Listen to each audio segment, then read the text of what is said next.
Well, first of all, here in the United States and probably in most of the countries in Europe, nobody can really pronounce my name. They always ask me how you pronounce, your name.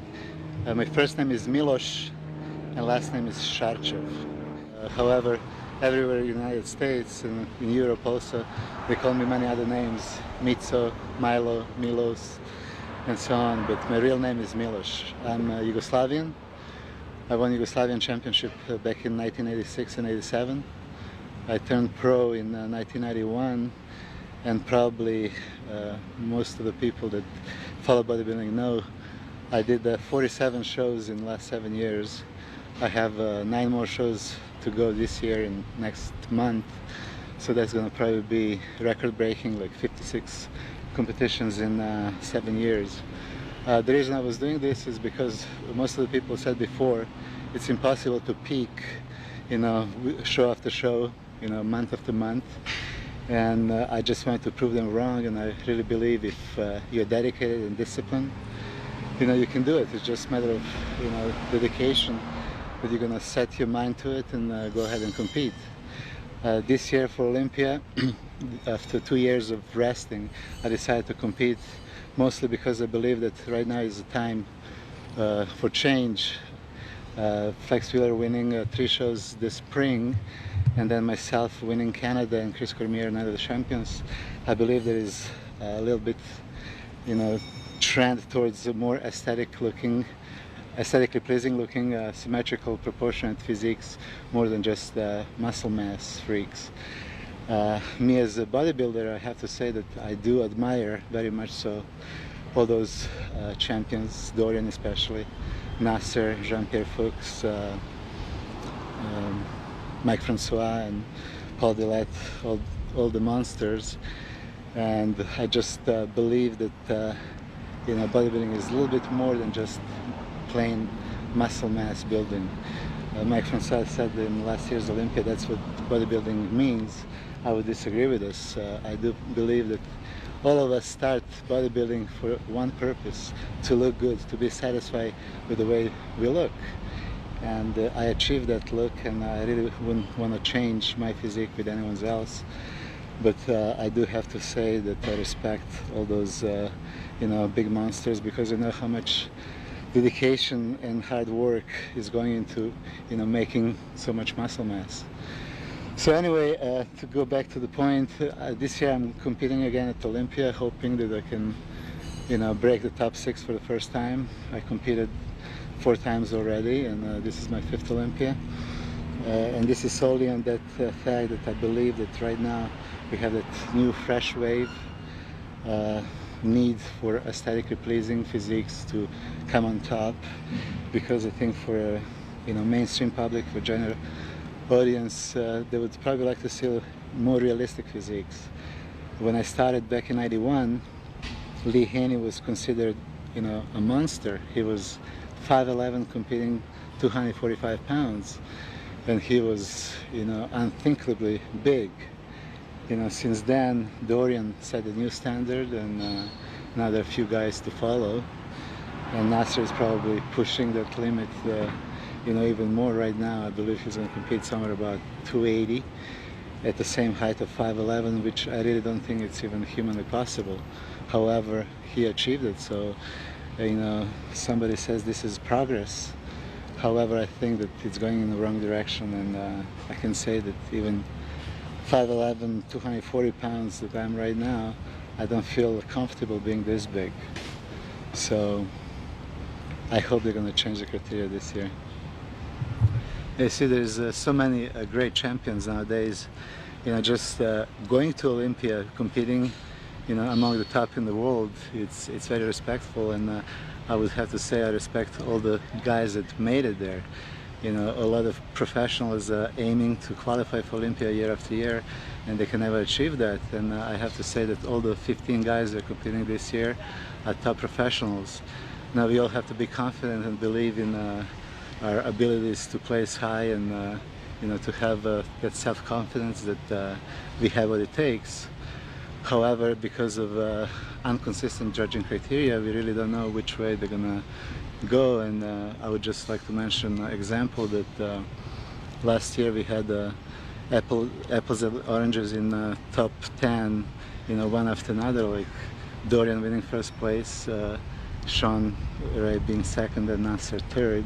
We have extremely big muscle mass, Monster beating small symmetrical guy, Monster being third, and then small symmetrical Flex, and so on and so on.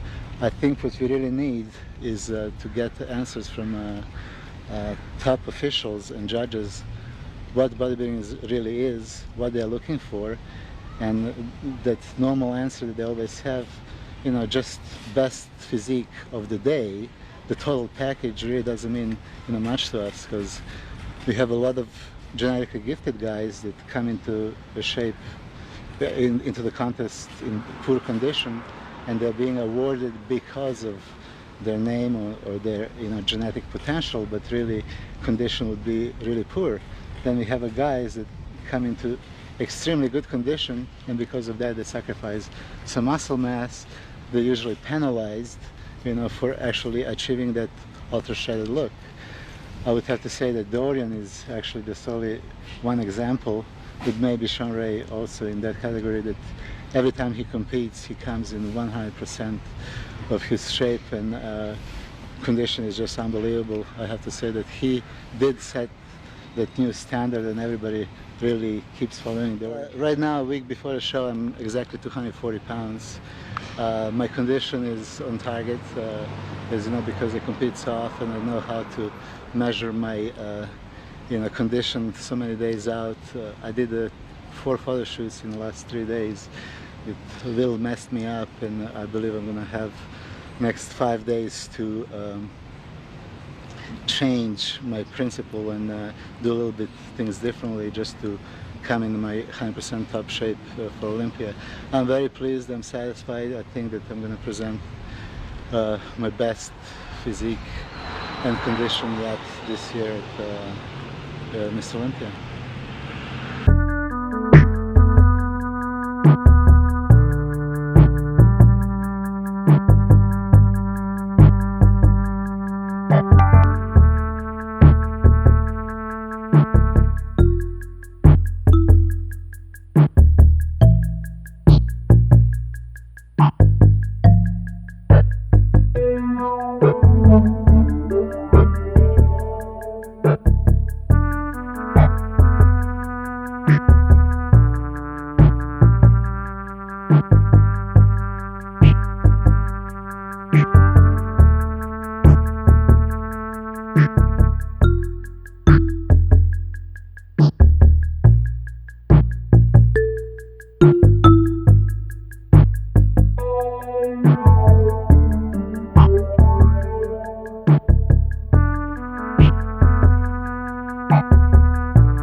Okay, today is Tuesday. I did one before last workout. I'm very depleted. My goal was to completely deplete my glycogen level so I can really super compensate. I'm around 238 today. I'm training tomorrow morning at 5 o'clock, then I'm catching the flight. Hopefully by Friday I would be about 10 pounds heavier if everything goes as planned. This is my 59th show. I believe I bored everybody to tears by saying the number of shows, how many times I'm competing, but I'm very proud of that fact, so that's why I'm mentioning. But anyway, I did master, I believe, carb depletion, carb loading process. Of course, the way I look today is pathetic, and the way I feel it's even more pathetic because I'm really totally depleted, weak as can be, but that was my goal. So tomorrow afternoon I'm starting my fun part of contest preparation, which is carb loading, when I'm taking about 1,000 grams of carbohydrates, and I'm really looking forward to that. As we know, 1998 is going to be no champion coming to defend his title, so everybody's aiming for the #1 spot. I'm realistic, I'm not aiming for #1, but #2 is okay.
Due to my shoulder injury that I had occurred many years ago. 12 weeks out of the Olympia, I decided to try some new concept. So for this year's Olympia, I really didn't lift weights. All I was doing is doing isotension, basically squeezing muscle while I'm lifting weights. You see, throughout the 19 years of my bodybuilding career, I experimented with any kind of training, and I found something that is very interesting. If you use machine, for example, contrary to beliefs of all the old-timers, all the champions, they say only free weight builds muscle. I think that if you can hardly perform, let's say 6 repetitions to your max physical and mental ability on machines, you can actually stimulate muscle more than doing this with the free weights. The reason being is the machines are constructed like this, they can isolate particular muscle group. Free weights, contrary to that, use a lot of stabilizing and neutralizing muscles. So besides primary muscle group, you use a lot of secondary. So if you fail on 6 repetitions, let's say doing a free weights, it's not just the pectoralis muscle, for example, if I'm doing chest, that failed, but all the supporting muscles like front delt, side delt, triceps and so on.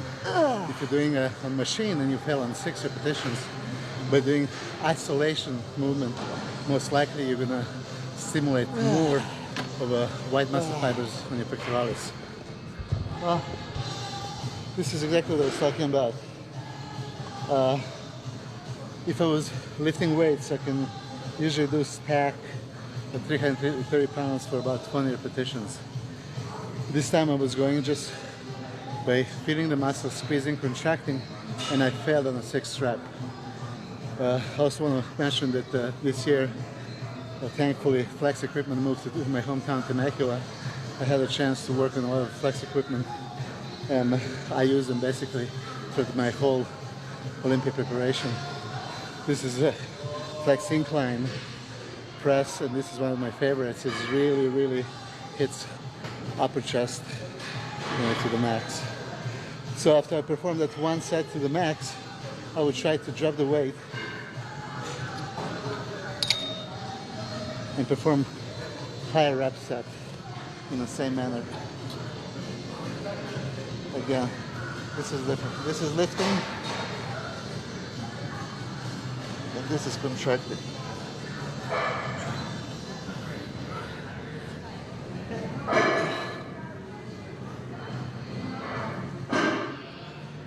There's that saying, no pain, no gain. I would like to believe there is a great possibility to make great gains without actual pain. And in the last 3 years actually of my career, where I've made much progress, I train pretty much in similar manner, maybe not exactly like for this Olympia, and maybe results are gonna actually prove me wrong or right, but I really honestly believe that squeezing the muscle beats with lifting weights any day. So here, same, my whole concept in doing this exercise is contracting the pecs muscles. Maybe I can demonstrate this better by taking a straight off.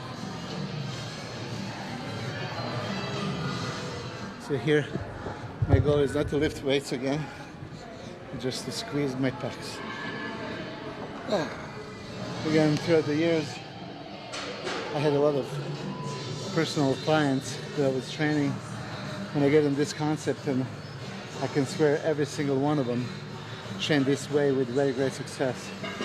Again, many bodybuilders really lift weights for the sake of lifting. And I said this many times, if they just want to do physical work, do construction, be paid for it. If you want to spend energy, there's many other ways to spend it. If you want to work your muscles out, you really have to be focused 100% on that particular muscle. The targeting muscle should be squeezing in every repetition as hard as you possibly can.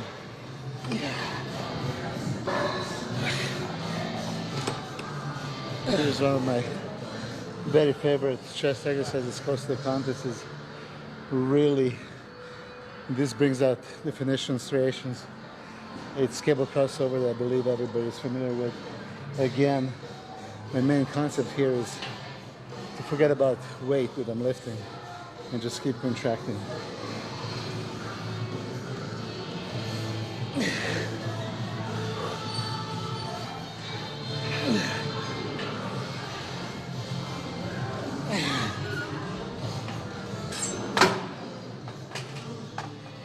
Normally, when somebody trains, especially 10 days away from Olympia, you can't really hold conversation in between sets. But this kind of training really doesn't exhaust you that much. But you're gonna get this incredible pump, and the very next day, I promise you, you're gonna have a soreness of your life. After experiencing that a few times, I decided to really give a try for a full 12-week preparation for this Olympia. And I can't wait to step on the stage and hear the experts, discussing about my physique, if I did in fact improve or I didn't come in shape, as this is gonna either prove or demand my theory of really isotension lifting, not really, lifting weights. Yeah. Olympia is going to be over by the time everybody is going to be watching this tape. I can say just a few days ago I had a chance and pleasure to see Ronnie Coleman and Nasser somebody, and as you've seen today, Sean Ray. I can tell you all three guys is in phenomenal shape. It's going to be best Olympia ever. I believe that Ronnie is going to win again, as what I've seen 3 days ago is just outstanding. If anybody can believe at this stage, he did make considerable improvements even in muscle mass. His teeny tiny arms are even bigger now, so you can just imagine what it looks like. And back double biceps, I don't think it's going to be beaten ever. It's the best back double biceps of all times. So my pick for this year's Olympia is Ronnie. I haven't seen Flex, and Flex physique is one of my favorite physiques, but really as good as Flex can be, I don't think it can beat Ronnie. The best exercise for abs. I was preaching this for many years. I really believe in order to get the great abs, you have to make them deep. Any stretching move, like hanging leg raises, maybe cable crunches, would do that. All the other sit-ups, crunches, and so on would just build up the waist and make your waist look thicker. So as you can see here, as I hang, my body weight pulls me down, so creates a bit deeper gap between abs. I would highly, highly suggest this to everyone. You want to get deep abs, do this.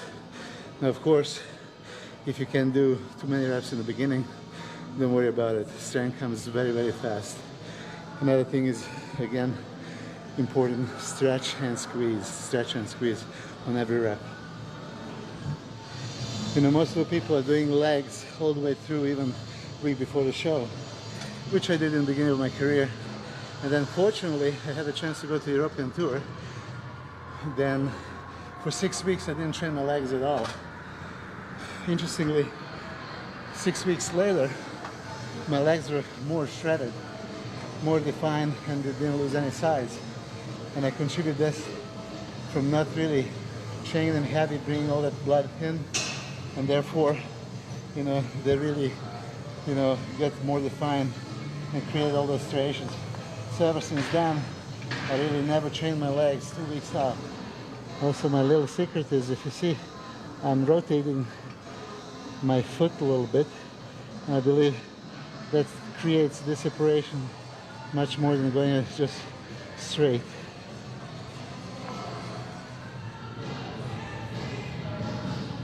Coming for a taping of this battle for the Olympia, they know they're going to expose at the end, and then they don't bring the posing trunks. I don't know if they like to show off their underwear, or they're hoping for a, Calvin Klein.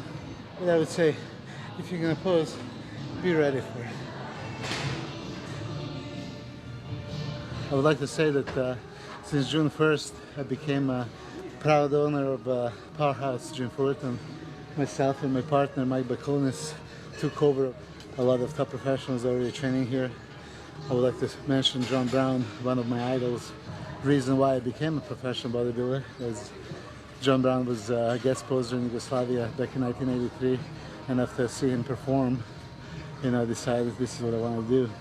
So John is here training basically every day. Melvin Anthony, new pro, Tom Prince, you know, needless to say, Sean Ray.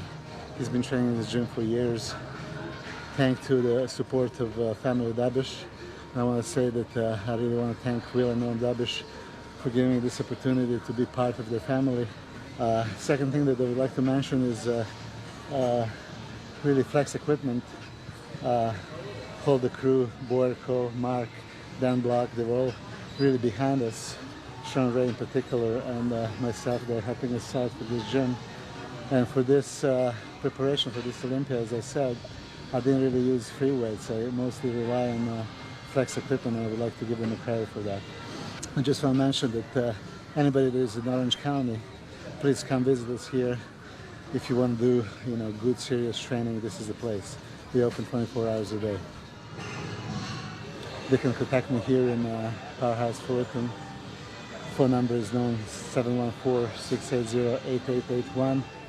As I did 65 pro shows, you know, I had so many things to say and to teach people that are interested about different techniques for carb loading, sodium depletion, and so on. So call me.